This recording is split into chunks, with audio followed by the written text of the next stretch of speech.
शब्द 70। जस मास पशु की तस मास नर की रुधिर रुधिर सारा जी।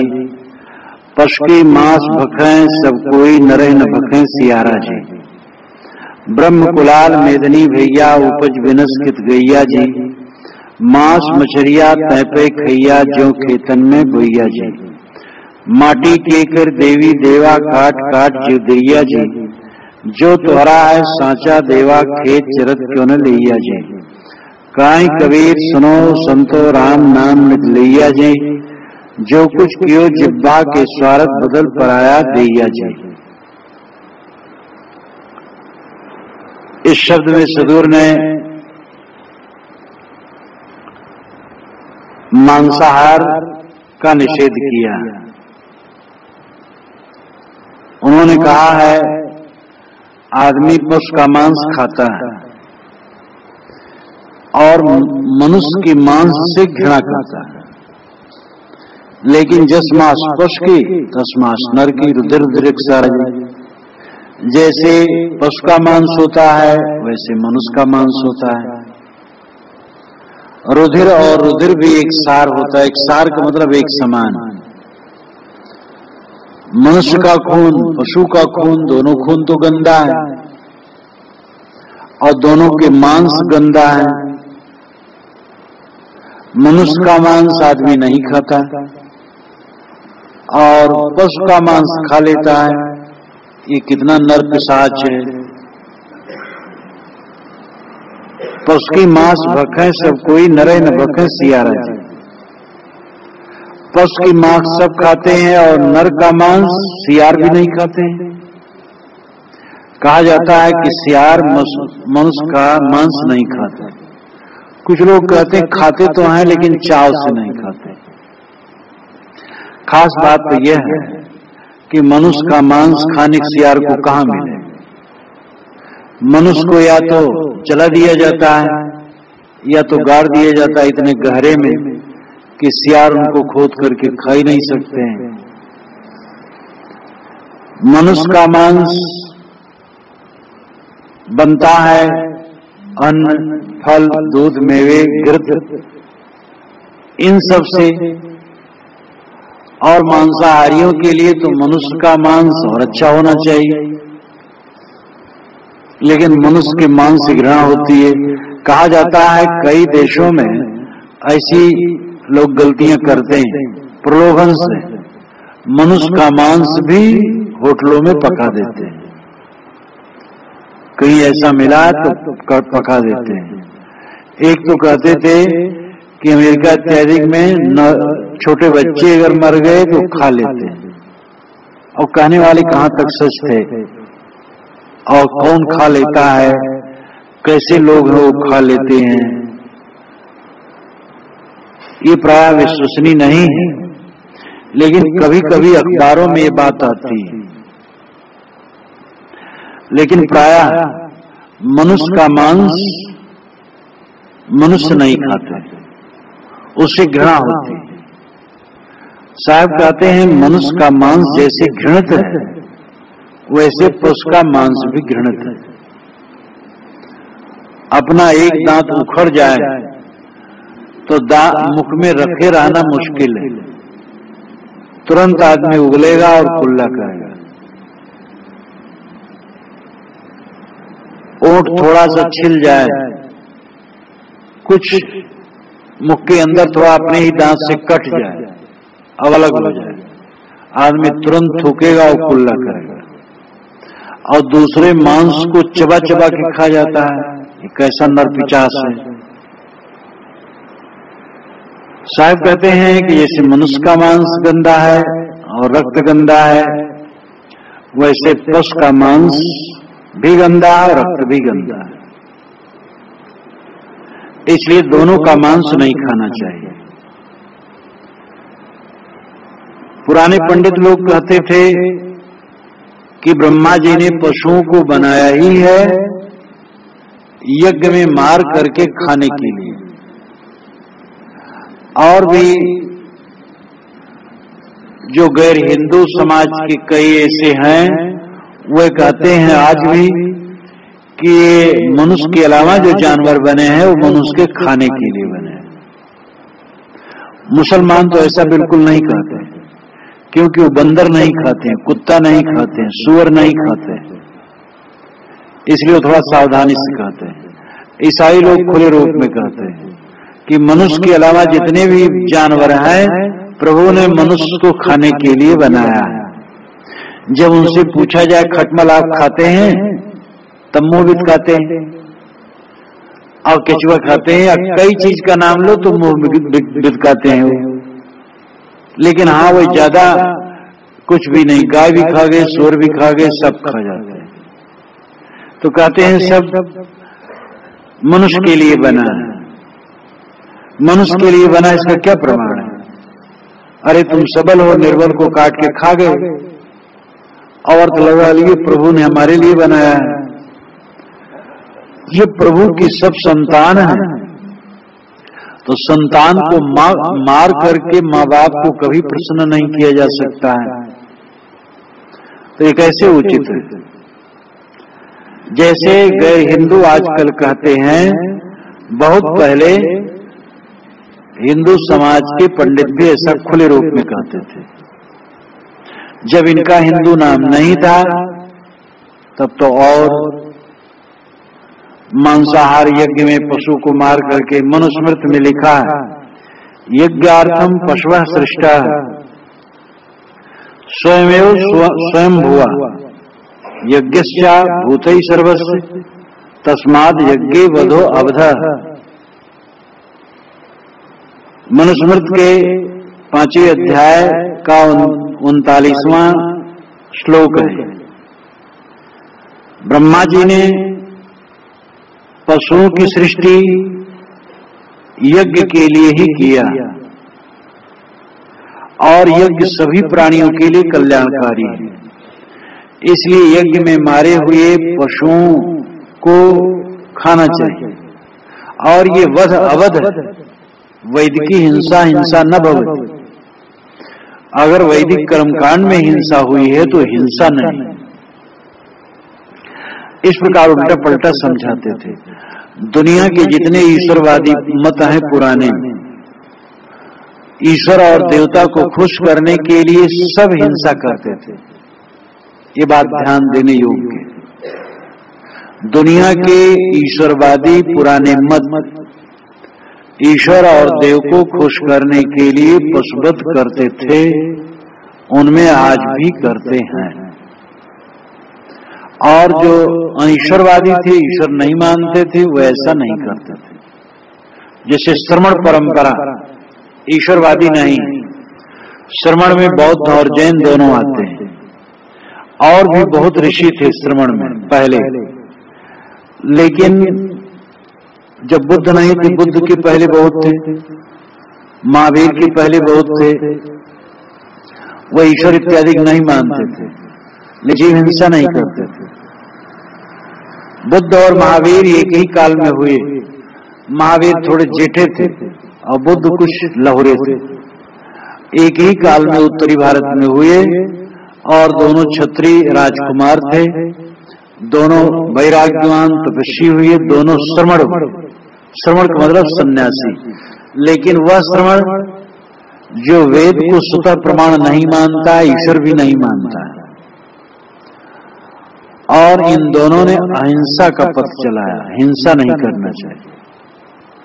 बुद्ध ने मांस के लिए तो कुछ नहीं कहा, न खाओ, जो मिल जाए भिक्षा में खा लो कहा। लेकिन फिर भी बौद्धों ने मांस का त्याग किया और मांस को गलत माना। जैनों ने तो बिल्कुल नहीं खाया। तो जैन और बौद्ध, महावीर और बुद्ध, ये दो महापुरुष जब से हुए तब से श्रमण परंपरा की और जो शाखाएं थी वो लुप्त हो गई धीरे धीरे, और श्रमण के नाम पर ये दो ही माने जाने लगे, जैन और बौद्ध। ये ईश्वर नहीं मानते, लेकिन ये जीवबद्ध नहीं करते। किसी ईश्वर को खुश करने की जरूरत नहीं, ईश्वर है ही नहीं है। कोई देवी देवता खुश करने के लिए जीववध की जरूरत नहीं। विडंबना कैसी है, जो अपने आप को ईश्वर के ठेकेदार मानते हैं, ऐसे ईसाई, इस्लामी और आर्य हिंदू परंपरा के लोग जीवों की हत्या करके ईश्वर और देवता को खुश करने का प्रयास करते थे। वैदिक कर्मकांड में प्रायः यज्ञों में खूब पशु मारे जाते थे, बूचड़ खाना बन जाता था यज्ञशाला, और पशुओं का हवन कर करके वे समझते थे कि हम देवताओं को खुश कर रहे हैं।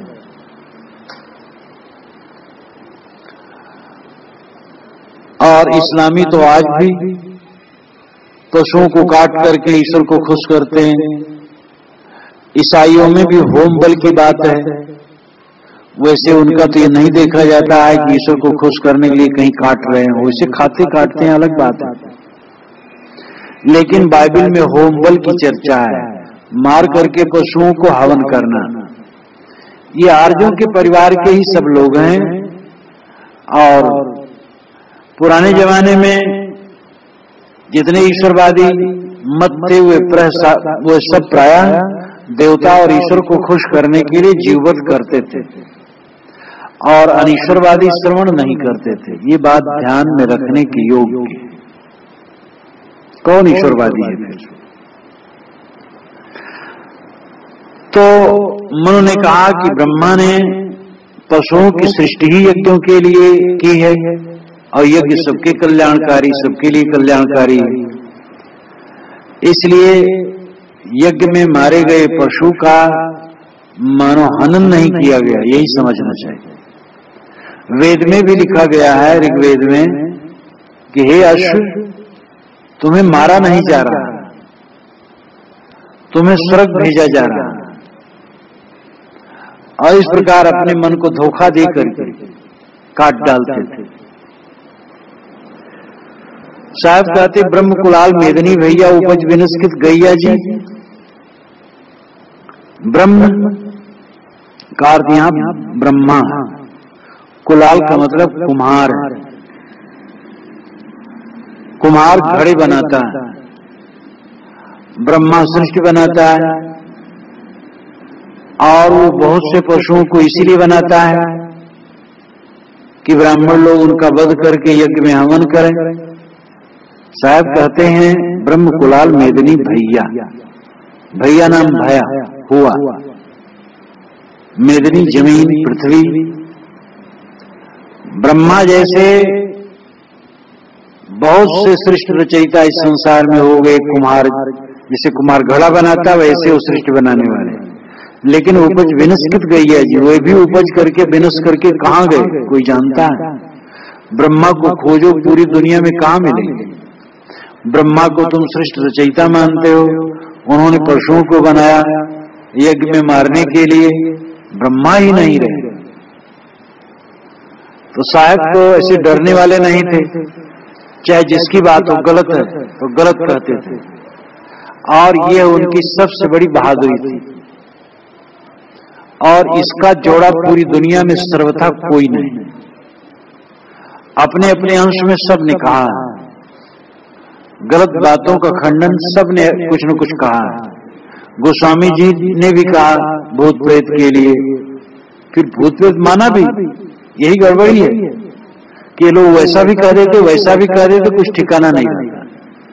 भूत प्रेत माना भी, और ये भी कहा जे परिहरि हरि हरि चरण भजहि भूत गण घोर, तिनकी गति महि देव विद जो जननी मतिमोर। घोर भूत गणों की पूजा करने वाले नरक में जाते हैं।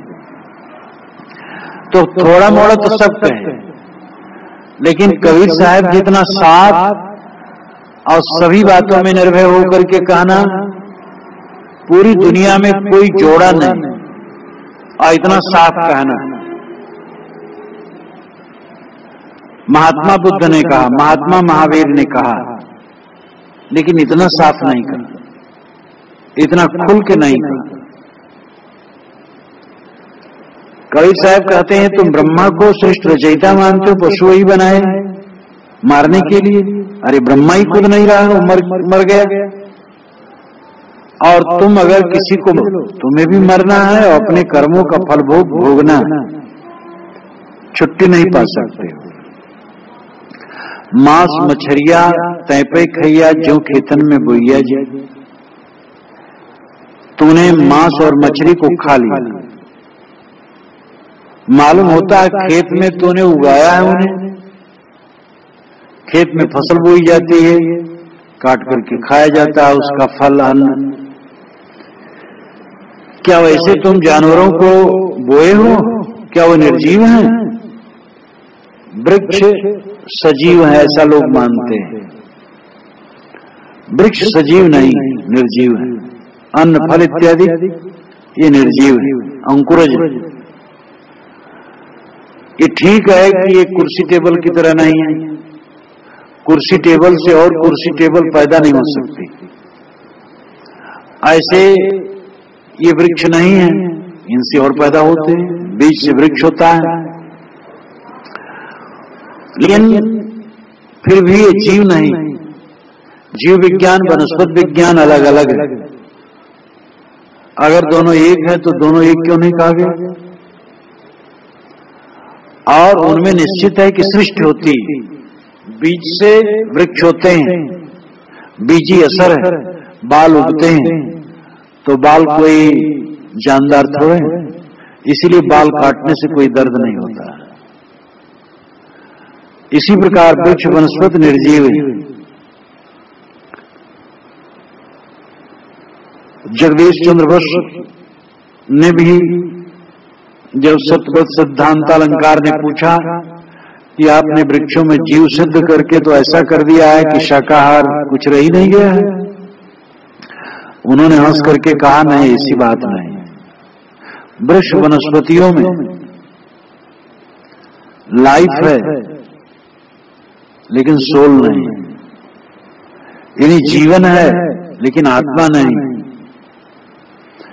तो मतलब है कि उगना, बढ़ना, पुष्ट होना, क्षीण होना, ये सब वृक्ष वनस्पतियों में है, लेकिन उसमें जान नहीं, चेतना नहीं, आत्मा नहीं।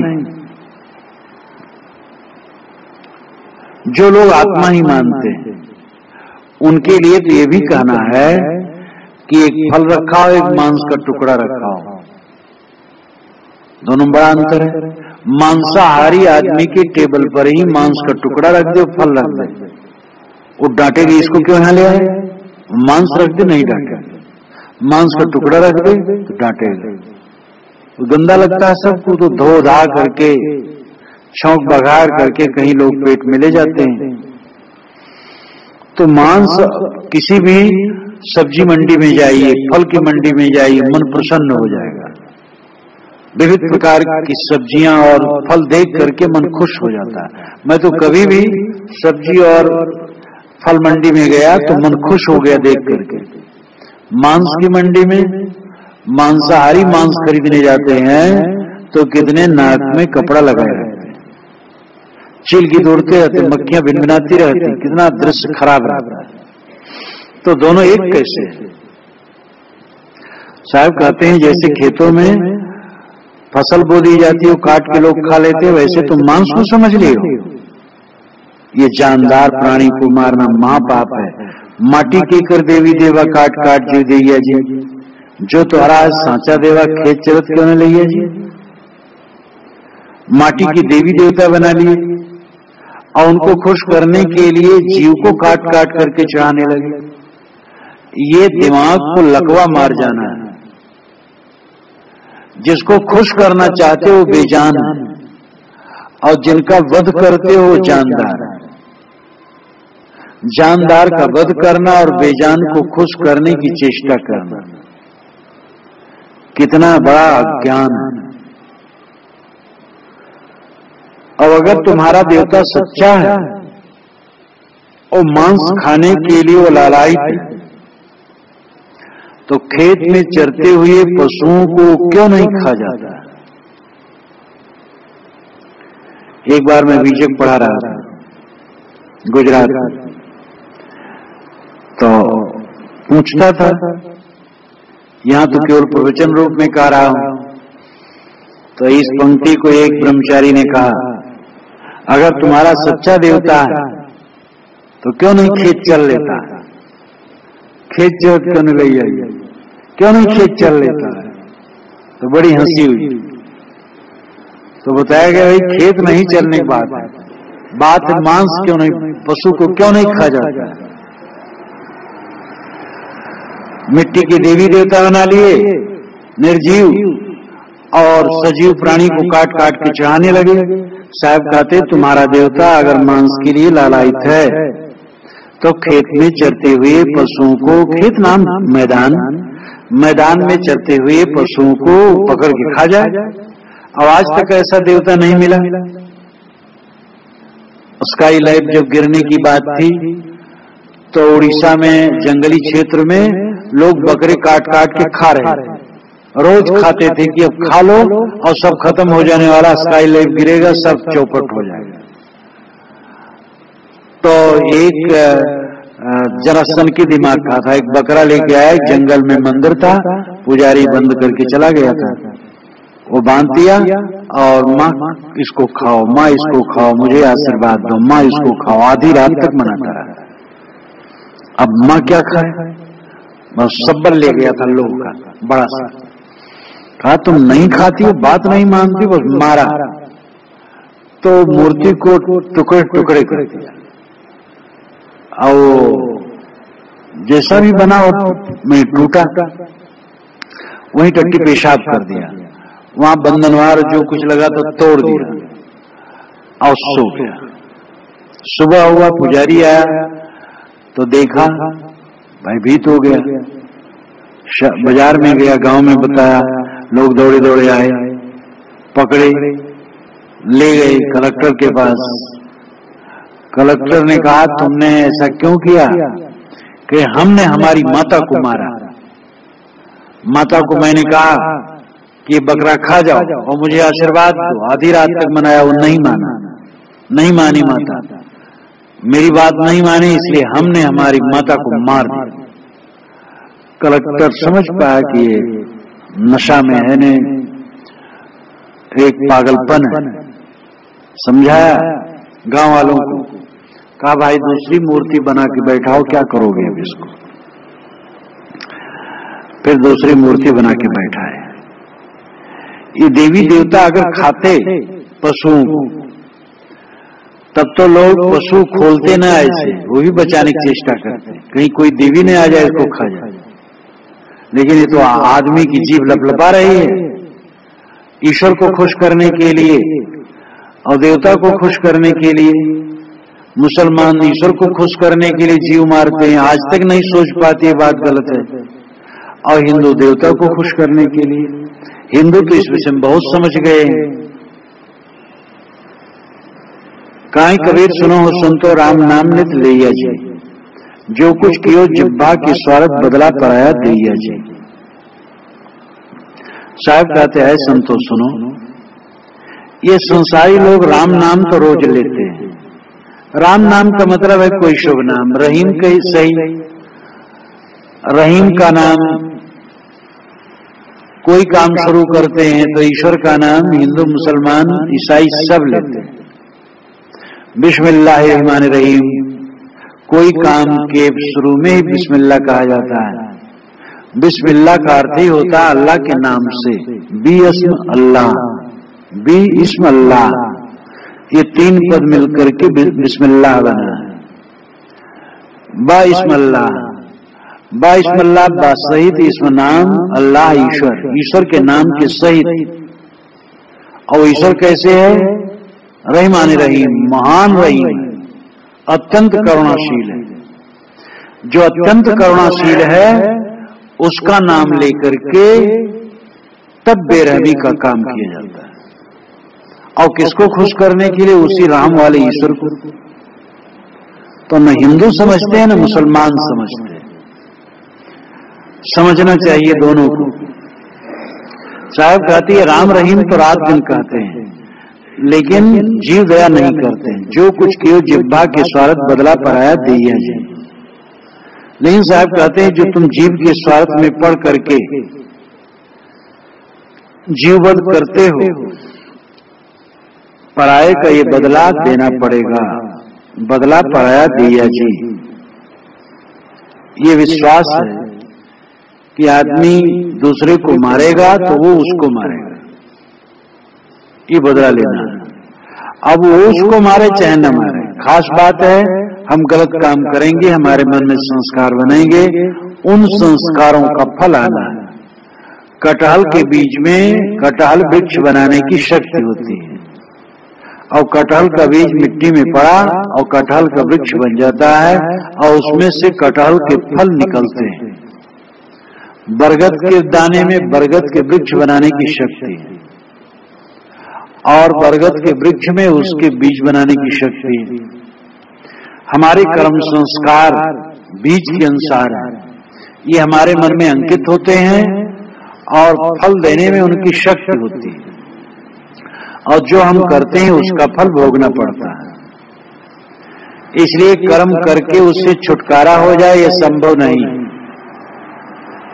इसलिए सभी को सावधान रहना चाहिए और जीव दया करना चाहिए। किसी जीव को मत मारो, न धर्म के नाम पर मारो, न ऐसे मारो, और न मांस कभी खाओ।